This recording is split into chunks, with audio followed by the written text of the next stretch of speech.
Well, hello there, my friend. Come on in and settle into your favorite chair. You know, just this morning I was talking with my neighbor Helen, sharp as ever at 78, and she shared something that stopped me in my tracks. She said, you know, some days I feel like my energy just evaporates by lunchtime. Like someone pulled the plug on my battery. And I'll bet that resonates, doesn't it? That feeling where you wake up feeling pretty good, but by mid-afternoon you're running on empty? Or when simple tasks suddenly feel like climbing Mount Everest? If you've ever thought, I just don't have the pep I used to, or where did my get up and go? First, please know you're absolutely not alone. And second, I've got some eye-opening news for you. You see, feeling constantly drained after 70 isn't some inevitable sentence written in stone. It's not just part of getting older like we've been led to believe. More often than not, it's about little things we do or don't do every single day that quietly siphon away our precious energy reserves. The good news? Once we spot these sneaky energy thieves, we can show them the door.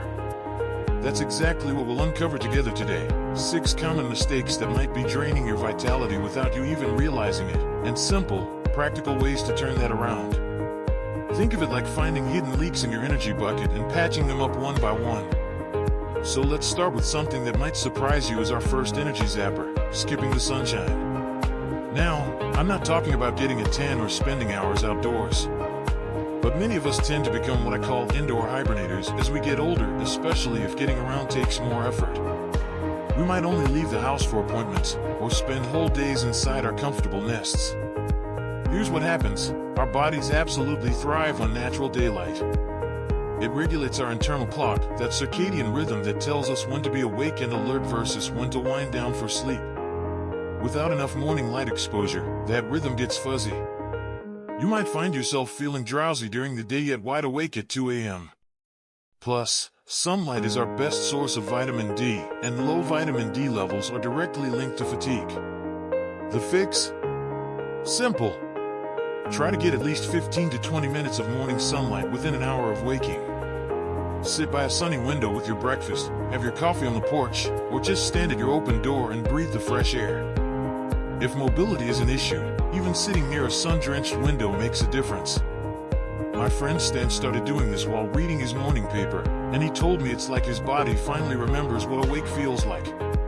Now, our second energy thief is a quiet but powerful one, the dehydration trap. As we get wiser in years, our sense of thirst often becomes less reliable. It's easy to go hours, sometimes most of the day, without drinking anything, especially if we're trying to avoid those extra trips to the bathroom. But here's what's happening inside. Water is essential for every single process in your body. It helps transport nutrients, flush out toxins, regulate body temperature, and even keep your joints lubricated. When you're even mildly dehydrated, which can happen long before you feel thirsty, your blood actually thickens slightly. Your heart has to work harder to pump it, which is exhausting. You might feel foggy-headed, get headaches, or notice your muscles tire more quickly. The solution isn't about guzzling gallons at once. Keep a cheerful glass or bottle of water where you spend most of your time, next to your reading chair, on the kitchen counter. Set a gentle reminder if needed, maybe every time your favorite radio program takes a break. Sip little and often throughout the day. And here's a tasty tip: if plain water doesn't appeal, add a slice of lemon, cucumber, or a few frozen berries. Herbal teas count too. The goal is consistent, gentle hydration. You'll be amazed how much more alert and less sluggish you feel when your cells are properly plumped up. These first 2 mistakes, missing out on morning light and letting hydration slide, are such common energy drainers, but the beautiful thing is they're also some of the easiest to fix. Just being aware of them is half the battle won already.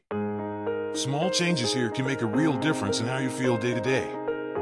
Now, let's keep exploring together and uncover a few more of these hidden energy thieves that might be affecting you.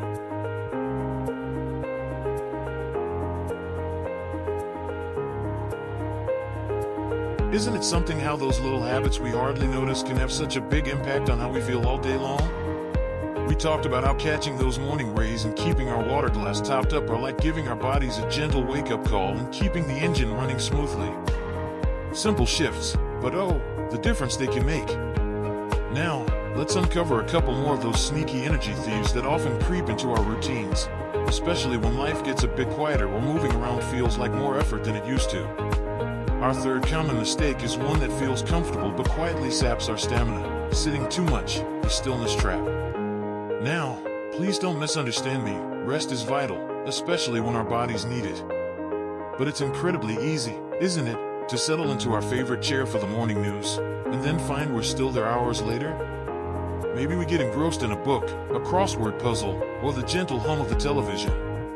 While that rest feels deserved, and it often is, staying completely still for long stretches actually works against our energy levels. Think of your body like a beautiful, intricate clock. If the gears don't move, they start to stiffen up. Sitting for prolonged periods slows down your circulation, meaning less oxygen and fewer nutrients reach your muscles and brain. Your metabolism slows down too, making you feel sluggish. Muscles, especially in your legs and core, start to weaken if they aren't used regularly, making every movement feel harder and requiring more energy just to get up and go. The key isn't running laps, it's gentle, frequent motion. Set a simple goal: every 30 to 45 minutes, find a reason to get up. Stand up during the TV commercials and march gently in place for a minute. Walk to the kitchen to refill your water glass. Stand and stretch your arms overhead while you're on the phone. If you're reading, stand up and walk a small loop around the room every chapter. My friend Doris calls these her chair breaks, little moments where she breaks away from her chair. It keeps the blood flowing, the muscles engaged, and actually boosts your energy instead of draining it. Movement begets energy. Now, let's talk about a mistake that often happens when the sun goes down and can really sabotage our nights and the next day: eating heavy, late evening meals. Many of us grew up with the idea that dinner should be the biggest meal, and after a day of activity, that made sense. But as our routines change and our metabolism naturally slows a bit after 70, a large, rich meal close to bedtime can become a major energy zapper. Here's why. Your amazing body has to work incredibly hard to digest that meal. Breaking down proteins, fats, and complex carbs takes significant energy and resources. Instead of your body gently winding down for restorative sleep, it's in high gear doing digestive work. This can lead to restless sleep, discomfort, heartburn, or waking up feeling unrefreshed because your body never got the deep rest it needed. That lack of quality sleep directly translates to feeling exhausted the next day, creating a draining cycle. The simple shift? Try making lunch your larger meal when your digestive fire is naturally stronger and you have more daytime hours to burn the energy. Then, aim for a lighter, earlier supper. Think finishing at least 2 to 3 hours before you plan to go to bed. Focus on easy-to-digest options like grilled fish or chicken with plenty of cooked vegetables, a warm bowl of soup, or a modest portion of whole grains like oatmeal or quinoa. Think nourishing rather than filling. My neighbor George found swapping his big evening meatloaf and potatoes for a lighter soup and salad supper meant he slept soundly through the night and woke up feeling genuinely rested and ready for the day. Your body will thank you with deeper sleep and more daytime vitality. So, we've added 2 more common culprits to our list: letting ourselves get too still for too long, and weighing down our evenings with heavy meals. These are habits that often feel comforting in the moment but chip away at our energy reserves over time. The wonderful thing is, just becoming aware of them gives you the power to make small, manageable changes. Now, let's keep moving forward and uncover the final 2 mistakes that might be playing a bigger role than you realize in how vibrant and energetic you feel each day. We've come a long way together uncovering those little things that can quietly siphon off our precious energy, haven't we? From catching the morning sun and staying hydrated, to breaking up long sits and lightening up our evening meals, each small shift is like plugging a leak in your vitality bucket. Now, let's gently explore the last 2 common mistakes that often creep in, especially when life's rhythm changes or we pull back a little more than we intended. Our 5th energy thief is a subtle one, often disguised as peace and quiet: social withdrawal, the isolation drain. Now, hear me out, enjoying your own company, a quiet cup of tea, a good book, that's precious and necessary. But when days start to pass with little meaningful connection, it can take a surprising toll on your energy. Humans are wired for connection, my friend. Even brief, positive interactions release feel-good chemicals that actually boost our energy and mood. When When we isolate too much, it can lead to feelings of low mood or lethargy, which naturally zap our motivation and vitality. Think of your spirit like a radio. It needs to tune into other stations now and then to stay lively. This doesn't mean you need a packed social calendar. Simple connections count enormously. Make a point to chat with the cashier at the store, wave and say hello to a neighbor, have a weekly phone call with a grandchild or an old friend, or join a small group activity you genuinely enjoy.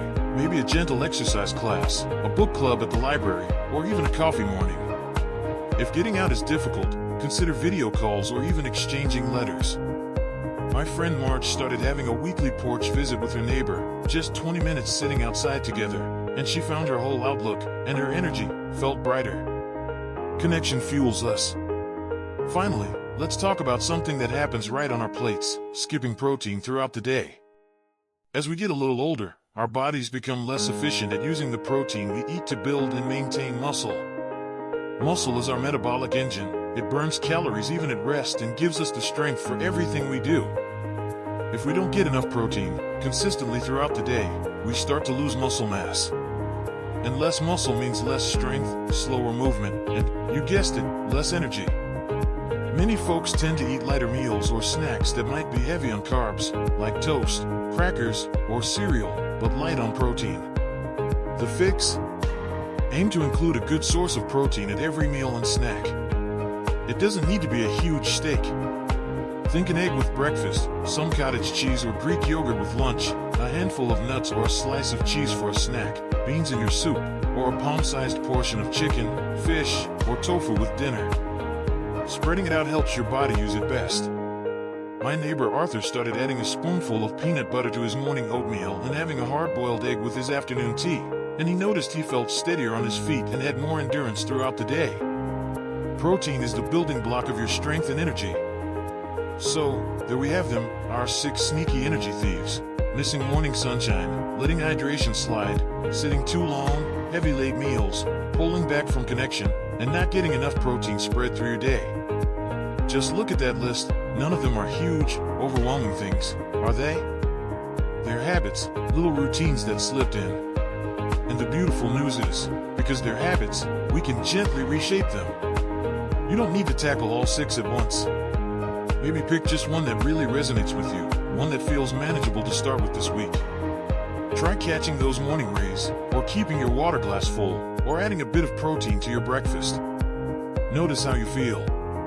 Small steps, taken consistently, create powerful shifts. Remember, my friend, feeling vibrant and having energy after 70 isn't about chasing youth. It's about honoring the wonderful life you've lived and giving your body the simple support it needs to thrive right now. You absolutely deserve to feel good, to have the energy to enjoy your days, your hobbies, your people. Be patient and kind with yourself as you make these changes. I'd love to hear what you think. Did one of these mistakes surprise you? Have you tried one of the fixes and noticed a difference? Please share your thoughts or experiences down in the comments below. Your story might be just the encouragement someone else needs. If you found this chat helpful, please give the video a thumbs up. It really helps others find it. And if you haven't already, consider subscribing to the channel for more simple, practical tips on living your very best life in these wonderful years. Here's to you feeling stronger, brighter, and full of the energy you deserve. Go gently, take care, and I'll see you next time. So, my friend, as we close our time together today, I want you to remember this: you hold far more power over your energy than you may realize. Those 6 little energy thieves? They're no match for your wisdom and willingness to gently adjust. Maybe it's stepping out onto the porch with your morning coffee to greet the sun, or keeping the cheerful water glass full and close by, or breaking up long sits with tiny bursts of motion, choosing lighter suppers so sleep comes easy, reaching out, even in small ways, to stay connected, and making sure every meal and snack has a little protein friend along for the ride. Small steps truly do lead to brighter days. You don't have to change everything overnight. Just pick one thing that speaks to you, the one that feels doable and kind, and start there. Notice how your body responds. Celebrate the little wins. Life after 70 isn't about slowing down into the shadows. It's about stepping gently into your light. You've got so much living still to do, people to love, stories to share, gardens to tend, sunrises to witness. Don't let fatigue dim your shine. Here's to you, strong, wise, and full of quiet vitality. Go gently, be kind to yourself, and I'll see you next time.